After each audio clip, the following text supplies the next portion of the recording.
जिस दिन तुम्हारा मन करे। कोई तिथि, कोई बार, कोई दिन, कोई समय, कोई घड़ी, कोई पल, कुछ मत देखो। तुमने पार्थिव शिवलिंग का निर्माण किया। 3 आखा चावल, 3 अक्षत, 3 चावल के दाने, एक गणेश जी की जगह, एक अशोक सुंदरी की जगह, एक षडानंद कार्तिकेय जी की जगह, 3 चावल दाने। 3 दुर्वा, एक गणेश जी की जगह, एक अशोक सुंदरी की जगह, एक षडानंद कार्तिकेय जी की जगह। 3 बेलपत्र, जहां पर माता पार्वती जी का आपने ये जलाधारी बनाई है, उसी जलाधारी पर यहां से पानी बहता है, इसके ठीक विपरीत में यहां 3 बेलपत्र, तीनों रख दीजिए।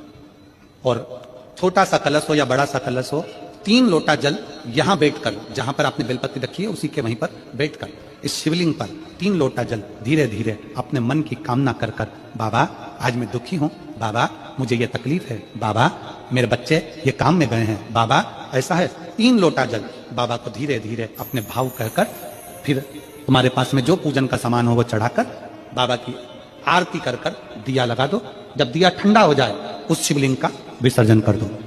आप पाओगे, आपने अगर 2 या 3 बार कभी भी तुम्हारा मन करा कर लिया, आपको खुद लगेगा कि मेरे घर में संपदा कैसे बढ़ रही है और कार्य कैसे सिद्ध हो।